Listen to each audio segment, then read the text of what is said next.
ठाणे जिले की कल्याण लोकसभा सीट को लेकर शिंदे गुट और उद्धव ठाकरे गुट आमने सामने आ गया है। महायुति ने जहां इस सीट पर मुख्यमंत्री एकनाथ शिंदे के बेटे और मौजूदा सांसद श्रीकांत शिंदे को अपना प्रत्याशी बनाया है, तो वहीं इस सीट पर ठाकरे गुट से कौन उम्मीदवार होगा, इस पर सभी की निगाहें टिकी हुई थी।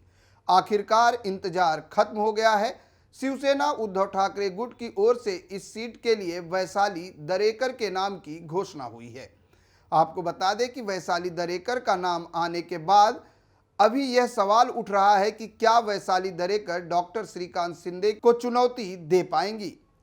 दबी जुबान में लोग ये भी कह रहे हैं कि श्रीकांत शिंदे के सामने वैशाली दरेकर का टिकना नामुमकिन है, लेकिन जिस तरीके से चुनाव है, चुनाव में कुछ भी हो सकता है और आखिरकार पार्टी ने ऐसा निर्णय क्यों लिया है वह पार्टी ही जाने। लेकिन इस बारे में जब श्रीकांत शिंदे से पूछा गया तो उनका जवाब था कि यह सवाल उद्धव ठाकरे और आदित्य ठाकरे से पूछिए कि उन्होंने कौन सा उम्मीदवार दिया है। जो उम्मीदवार ठाकरे गुट ने दिया है, हमको चुनाव लड़ना है और जैसे चुनाव हमेशा लड़ते हैं हम वैसे ही चुनाव लड़ेंगे। यानी यूँ कहे कि एक तरफ महायुति, दूसरी तरफ महाविकास अघाड़ी में शामिल शिवसेना उद्धव ठाकरे गुट ने कल्याण सीट पर अपने उम्मीदवार का नाम ऐलान किया है, जिसके बाद से एक बार फिर सवाल ये खड़े हो रहे हैं कि आखिर इस सीट पर किस तरह की चुनावी लड़ाई होगी, क्योंकि डॉक्टर श्रीकांत शिंदे वहां पर मौजूदा सांसद हैं।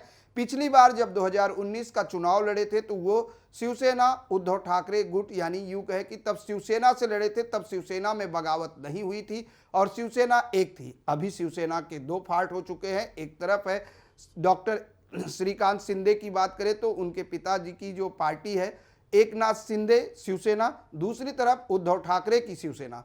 यानी अब कहीं ना कहीं जो मतदाता हैं वो भी भ्रम में होंगे, क्योंकि अब दो शिवसेना है और कल्याण लोकसभा सीट की बात करें तो काफ़ी बड़ी लोकसभा सीट है, काफ़ी बड़ी संख्या में वहाँ मतदाता हैं।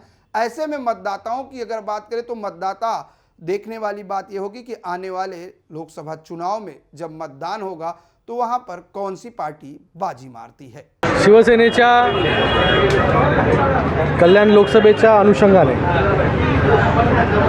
बैठका ज्या आहेत या ठिकाणी सुरू झालेल्या आहेत आजपासून।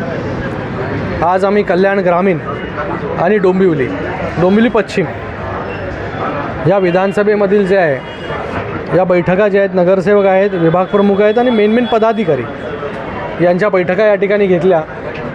त्यांना निवडणुकीच्या दृष्टिकोनातून कशा प्रकारे पुढे काम करायचं आहे, कारण की आजपासून 50 दिवस जे आहे ह्या निवडणुकाला आहे।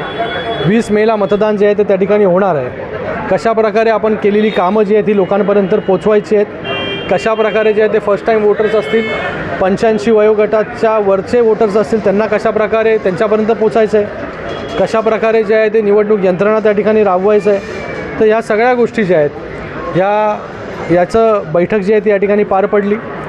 पुढच्या आठवड्यापासून पॅनल पद्धतीने जे आहे हे त्या ठिकाणी बैठका ज्या आहेत त्या ठिकाणी पार पडतील। त्याच्यामध्ये त्या पॅनलमधील नगरसेवक असतील, मेन पदाधिकारी असतील, शाखा प्रमुख, विभाग प्रमुख, उपशाखा प्रमुख, गटप्रमुख, शिवदूत ह्या सगळ्यांची बैठक जी आहे ती त्या ठिकाणी पार पडणार आहे, जेणेकरून येणाऱ्या 50 दिवसामध्ये कशा प्रकारे लोकांपर्यंत आपलं विकास कामं जी आहेत ती घेऊन जायची आहेत, कशा प्रकारे प्रचार करायचा आहे, तर या बैठका ज्या आहेत त्या ठिकाणी पार पडल्या।